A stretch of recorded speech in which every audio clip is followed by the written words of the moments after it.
Selamat pagi, kembali lagi dalam video pembelajaran materi ekonomi kelas 10 dengan kurikulum sekolah penggerak. Pada video kali ini kita akan membahas materi ekonomi yaitu pasar dan aktivitas ekonomi. Setelah sebelumnya kita belajar mengenai permintaan, penawaran, dan harga keseimbangan. Untuk ekonomi kelas 10 dengan kurikulum sekolah penggerak. Sebelumnya, setelah kita mempelajari konsep-konsep tadi, baik permintaan, penawaran, harga keseimbangan, nah kita kini akan mempelajari mengenai pengertian pasar dan aktivitas yang ada di dalamnya. Sebelumnya kita sudah pernah ya belanja kebutuhan sehari-hari atau perlengkapan sekolah mungkin di pasar. Namun sebenarnya apa sih definisi pasar itu? Pengertian pasar. Pasar dapat diartikan sebagai tempat bertemunya penjual dan pembeli untuk transaksi. Pengertian itu tidak terbatas pada pasar fisik atau artinya offline, dalam artian ketemu antara penjual maupun pembeli, tapi juga bisa dilakukan secara daring atau online, karena banyak ya kalau sekarang kita lihat pasar-pasar yang sistemnya menggunakan sistem online. Pasar di era modern ini juga dapat berupa jual beli online yang dapat kalian akses melalui teknologi informasi dan komunikasi TIK. Misalkan ada yang tahu contohnya pasar online, bisa tulis ya di kolom komentar. Nah, melalui berbagai aplikasi belanja berbasis TIK, kalian dapat bertransaksi tanpa perlu bepergian kemana-mana. Jadi kita tinggal buka aplikasinya. Contohnya ini salah satu aplikasinya, misalkan logonya yang oranye tuh apa? Nah, itu bisa kita gunakan untuk berbelanja tanpa perlu kita pergi kemana-mana gitu. Nah, selanjutnya jenis pasar sendiri dibedakan menjadi secara umum ya, kalau secara umum pasar dibedakan menjadi dua, ada pasar konkret dan abstrak. Untuk pasar konkret adalah pasar yang penjual dan pembelinya bertemu langsung untuk melakukan transaksi jual beli. Sedangkan untuk pasar abstrak adalah pasar yang penjualnya hanya memberikan foto atau brosur mengenai barang yang dijual. Di sisi lain, pembeli dan penjual tidak bertemu langsung. Gitu. Jadi melakukan intinya tidak langsung bertemu langsung dan barang itu biasanya juga belum barang yang disampaikan. Gitu. Mungkin kalau yang ini banyak contohnya apa? Misalkan kalau kita bicara pasar abstrak, mungkin untuk barang-barang yang nilainya tinggi, kalau nggak saham juga kita biasanya juga tidak beli, bisa juga ya nggak beli secara langsung gitu. Untuk konkret jelas ya pasar pada tradisional gitu, minimarket. Selanjutnya untuk perbedaannya apa sih? Nah, kalau pasar konkret dan pasar abstrak. Yang pertama, kalau pasar konkret dulu, mempertemukan penjual dan pembeli secara langsung. Bisa terlihat oleh kasat mata, jadi kita bisa melihat langsung. Memenuhi hajat hidup orang banyak, terutama rakyat kecil. Pembayaran dilakukan secara langsung atau oleh penjual dan pembeli. Waktu transaksi di pasar konkret berjalan lebih cepat. Contohnya nih pasar swalayan, mall, pasar tradisional. Nah, sedangkan untuk pasar abstrak, melalui perantara, bisa broker, pialang, ataupun maya atau melalui internet ya di sini. Aktivitas yang terjadi tidak kasat mata, jadi nggak terlihat. Biasanya hanya untuk kalangan tertentu saja. Pembayaran melalui perantara dengan cara transfer uang. Nah, di sini penting ya kita harus tahu untuk masalah literasi keuangan. Kemudahan, tetapi jangan sampai membawa kita ke keborosan. Nah, waktu transaksi harus melalui proses yang lebih panjang. Contoh dari pasar abstrak ada pasar modal, valuta asing, pasar komoditas. Jadi emang untuk barang-barang khusus ya untuk pasar abstrak ini. Selanjutnya, jenis pasar juga dibedakan jadi dua, yaitu ada pasar persaingan sempurna dan pasar persaingan tidak sempurna. Untuk pasar persaingan sempurna itu merupakan suatu pasar di mana jumlah penjual dan pembelinya sangat banyak, produk yang ditawarkan sejenis. Contoh barang yang dijual di sini biasanya kebutuhan, misalkan beras, gandum, kentang. Gitu. Kemudian untuk pasar persaingan tidak sempurna, dikatakan tidak sempurna kenapa? Karena penjualnya terbatas tetapi pembelinya banyak, sedangkan produk yang ditawarkan juga biasanya heterogen. Nah, untuk pasar persaingan tidak sempurna ini dibagi lagi menjadi tiga. Ada pasar monopoli, monopolistik, dan oligopoli. Mari kita bahas nanti satu persatu ya. Kita ulang dulu untuk pasar persaingan sempurna. Nah, untuk ciri-cirinya bisa dilihat ya, untuk pasar persaingan sempurna itu jumlah pembeli dan penjualnya sangat banyak. Barang yang diperdagangkan tuh homogen, sejenis. Konsumen sepenuhnya memahami pasar, tidak ada hambatan baik untuk keluar masuk setiap penjual. faktor produksi bebas bergerak. Pemerintah ini tidak ikut campur dalam proses pembentukan pasar. Informasi di pasar lengkap, penjual sebagai price taker. Nah, di sini adalah price taker dari pengambil harga atau penentu harga. Nah, kebaikan dari pasar persaingan sempurna ini biaya tidak terlalu tinggi, bebas membuka maupun menutup usahanya. Barang yang tersedia di pasar banyak, penjual pembelinya mencapai kepuasan maksimal. Nah, untuk kelemahannya sendiri, untuk pasar sempurna ini, laba yang diperoleh penjual itu kecil. Karena kan tadi ya, barangnya sejenis ya, jadi otomatis yang beli itu bisa 1 banding berapa.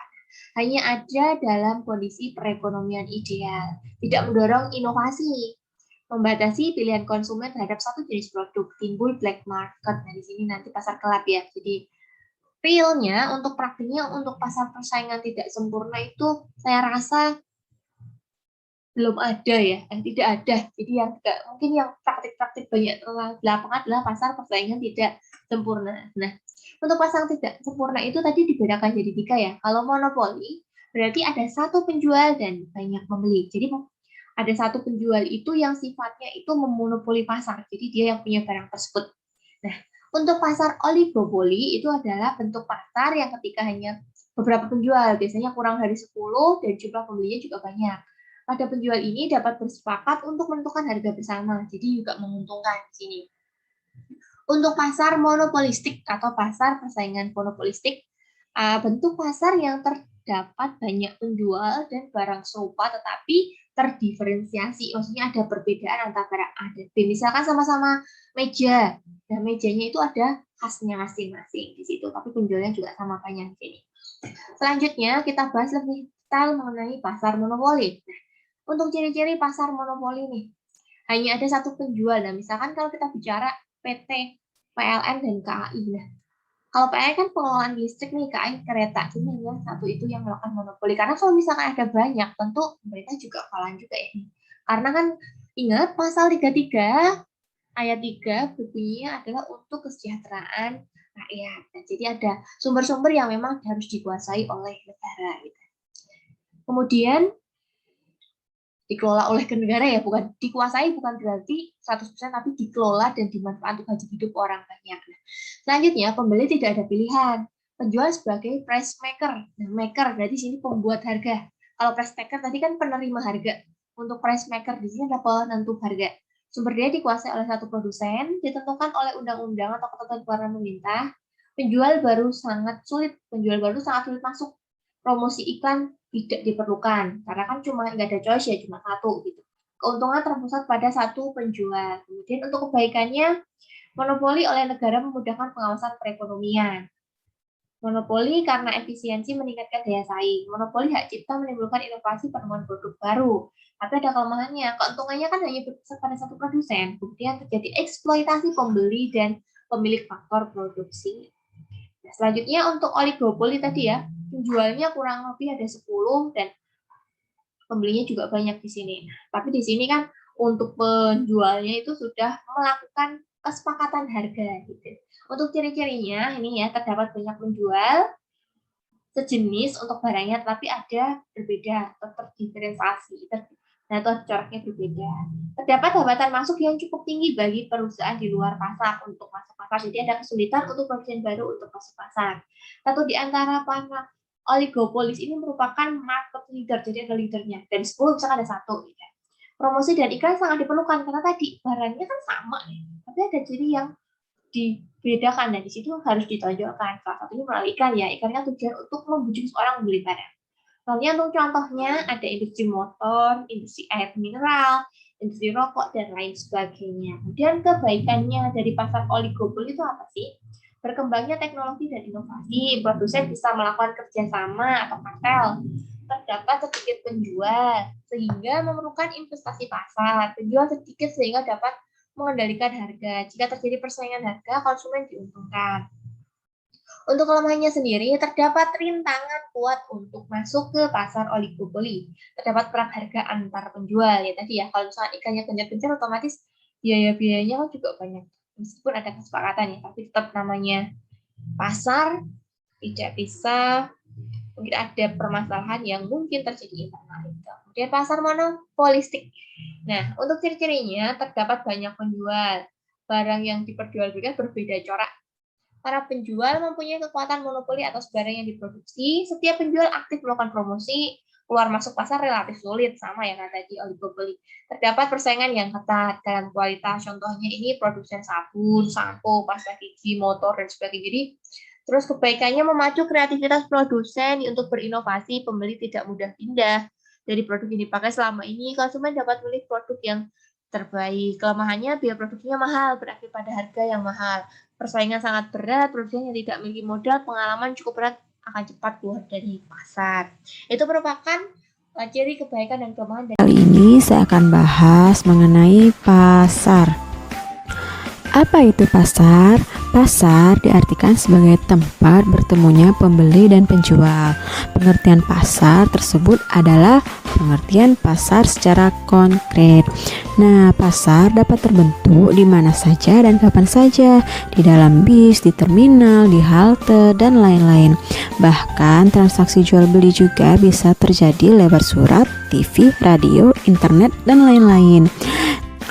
Pasar sebagai tempat transaksi jual beli antara pedagang dan pembeli dapat terbentuk dengan adanya syarat-syarat. Yang pertama, adanya penjual. Yang kedua, adanya pembeli. Yang ketiga, tersedianya barang yang diperjualbelikan. Dan yang terakhir itu terjadinya kesepakatan antara penjual dan pembeli. Nah, fungsi-fungsi pasar dalam kegiatan ekonomi ada 3 macam. Yang pertama, fungsi distribusi. Yang kedua, fungsi pembentukan harga. Yang ketiga, fungsi promosi. Kita bahas satu-satu. Yang pertama itu fungsi distribusi. Pasar berfungsi mendekatkan jarak antara konsumen dengan produsen dalam melaksanakan transaksi. Pasar memiliki fungsi distribusi menyalurkan barang-barang hasil produksi kepada konsumen. Yang kedua itu fungsi pembentukan harga. Sebelum terjadinya transaksi jual beli terlebih dahulu dilakukan tawar-menawar sehingga diperoleh kesepakatan antara penjual dan pembeli. Dalam proses tawar-menawar itulah keinginan kedua belah pihak antara penjual dan pembeli digabungkan untuk menentukan kesepakatan harga atau disebut dengan harga pasar. Yang ketiga, fungsi promosi. Pasar merupakan sarana paling tepat untuk ajang promosi karena di pasar banyak dikunjungi para pembeli. Nah, pelaksanaan promosi dapat dilakukan dengan berbagai cara, misalnya memasang spanduk, membagikan brosur atau penawaran, dan membagikan sampel atau contoh produk kepada calon pembeli dan sebagainya. Nah, bentuk-bentuk pasar dapat diklasifikasikan sebagai berikut. Yang pertama itu 1. Bentuk pasar menurut sifatnya atau wujud barang dan cara penyerahannya. Yang kedua itu bentuk pasar menurut luas wilayah kegiatannya. Yang ketiga itu bentuk pasar menurut organisasi pasar atau hubungan antara pembeli dan penjual. Yang keempat itu menurut waktu penyelenggaraannya. Dan yang terakhir itu menurut jenis barang yang diperjualbelikan. Yuk kita bahas satu-satu. 1. Bentuk pasar menurut sifat atau wujud barang dan cara penyerahannya. Berdasarkan sifat barang dan cara penyerahannya, pasar dibedakan menjadi 2, yaitu pasar konkret dan pasar abstrak.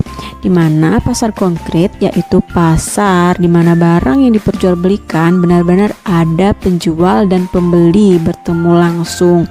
Ciri-cirinya pasar konkret ini, yang pertama, transaksi dilakukan secara tunai.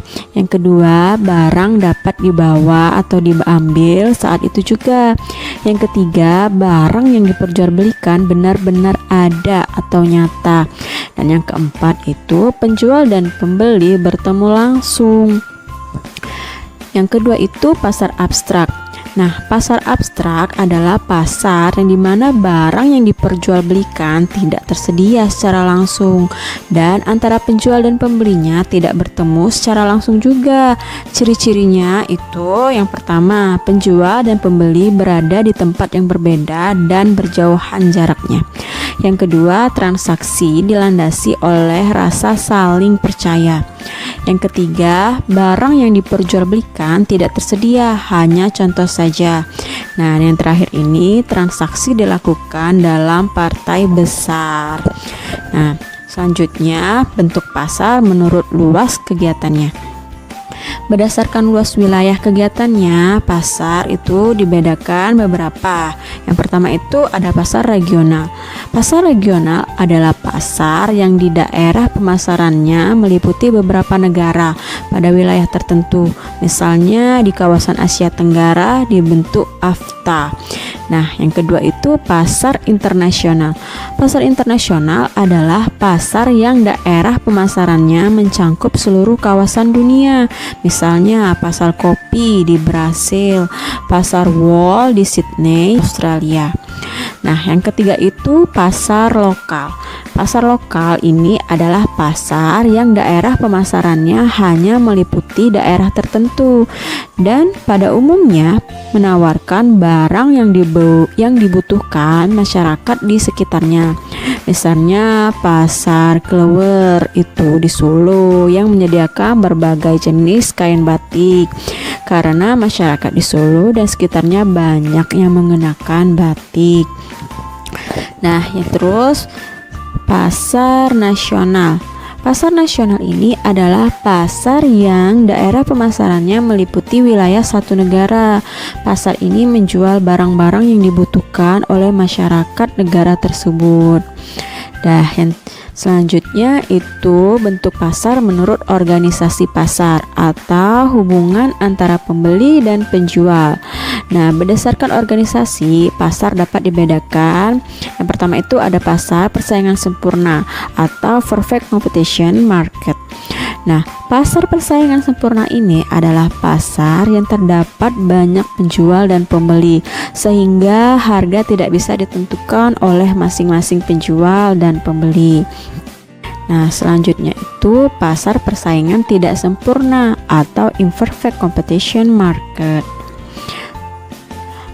Pasar persaingan tidak sempurna adalah pasar yang dimana jumlah pembeli lebih banyak dibandingkan jumlah penjualnya, sehingga pasar dikuasai oleh satu atau beberapa penjual saja. Nah, ciri-cirinya itu yang pertama, terdapat hambatan untuk memasuki pasar. Yang kedua, pengetahuan pembeli tentang pasar terbatas.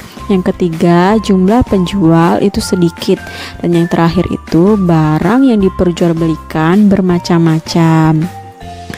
Nah, selanjutnya itu ada pasar yang termasuk pasar persaingan tidak sempurna. Di antaranya itu ada pasar monopoli, terus pasar duopoli, terus pasar oligopoli, dan yang terakhir pasar monopolistik. Kita bahas satu-satu ya. Yang pertama itu pasar monopoli. Pasar monopoli ialah pasar yang dikuasai sepenuhnya oleh penjual. Penjual mempunyai kekuasaan yang mampu memaksakan kemauannya, baik dalam bentuk harga, volume, tempat, maupun waktu pembelian barang yang akan dijualnya. Nah, contohnya itu PLN yang menguasai listrik di Indonesia. PT Pos di Indonesia yang memonopoli penjualan benda-benda pos di Indonesia. Nah, ciri-ciri pasar monopoli ini antara lain terdapat satu penjual dan banyak pembeli. Yang kedua itu harga yang ditentukan secara sepihak oleh penjual. Yang ketiga, tidak ada barang lain yang dapat menggantikan barang yang diperjualbelikan dengan sempurna. Nah, yang terakhir itu adanya halangan yang kuat bagi penjual baru untuk masuk dalam pasar itu. Nah, hambatan-hambatan yang sering terjadi pada pasar monopoli ini yaitu yang pertama, penetapan harga serendah mungkin. Yang kedua, adanya kepemilikan terhadap hak paten atau hak cipta dan hak eksklusif. Terus yang ketiga, pengawasan yang ketat terhadap agen pemasaran dan distributor.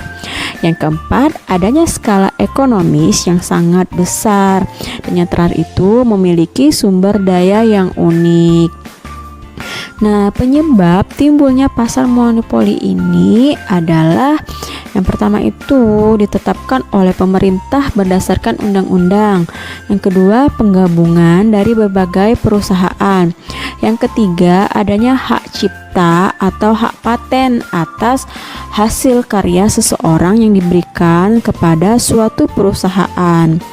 Selanjutnya ada pasar duopoli. Pasar duopoli ini adalah pasar yang dimana penawaran suatu barang dikuasai oleh dua perusahaan. Contohnya ada penawaran minyak pelumas yang dikuasai oleh Caltex dan Pertamina. Ciri-ciri pasar duopoli ini yaitu terdapat dua penjual dan banyak pembeli. Yang kedua, harga ditentukan secara sepihak oleh kedua penjual, baik dengan kesepakatan atau tidak. Selanjutnya ada pasar oligopoli. Nah, pasar oligopoli ini adalah pasar yang dimana beberapa perusahaan menguasai penawaran satu jenis barang. Beberapa perusahaan yang menguasai pasar ini saling mempengaruhi satu sama lain. Sifat ini menyebabkan satu perusahaan harus mengambil keputusan secara hati-hati dalam mengubah harga, mengubah desain produk, atau mengubah teknik produksi. Nah, contohnya itu adalah penawaran sepeda bermotor yang dikuasai oleh beberapa perusahaan. Di antaranya ada Honda, ada Suzuki, ada Yamaha, dan Kawasaki. Nah, ciri-ciri pasar oligopoli ini yaitu yang pertama, terdapat banyak pembeli di pasar. Yang kedua, hanya ada beberapa penjual. Yang ketiga, produk yang dijual bersifat homogen dan tidak bisa juga berbeda namun memenuhi standar mutu. Yang keempat, terdapat hambatan untuk memasuki pasar bagi perusahaan baru. Yang kelima, adanya saling ketergantungan. Dan yang terakhir itu, penggunaan iklan sangat intensif. Selanjutnya ada pasar monopolistik. Pasar monopolistik adalah suatu struktur pasar di mana terdapat banyak produsen yang menjual produk yang sama, tetapi dengan berbagai macam variasi. Ciri-ciri pasar monopolistik adalah yang pertama, terdapat banyak produsen. Yang kedua, produk yang diperjualbelikan sama atau homogen, tetapi berbagai macam variasi. Selanjutnya ada menurut waktu penyelenggaraan. Nah, berdasarkan waktu penyelenggaraan, pasar dapat dibedakan menjadi yang pertama itu ada pasar harian. Nah, pasar harian ini adalah pasar yang dilakukan setiap hari. Contohnya pasar-pasar tradisional di lingkungan rumah yang menjual kebutuhan pokok sehari-hari, pasar induk, dan pasar yang lain-lain. Selanjutnya ada pasar mingguan. Pasar mingguan adalah pasar yang dilakukan hanya setiap seminggu sekali. Biasanya nama pasar ini diambil dari nama hari pelaksanaannya. Contohnya itu ada pasar Senin, pasar Minggu, pasar Rabu, dan pasar lain-lain. Selanjutnya pasar bulanan. Pasar bulanan adalah pasar yang dilakukan sebulan sekali. Pasar bulanan biasanya terdapat di sekitar pabrik dan dibuka setiap kali karyawan pabrik tersebut menerima gaji. Nah, selanjutnya ada pasar tahunan. Pasar tahunan adalah pasar yang dilakukan setahun sekali.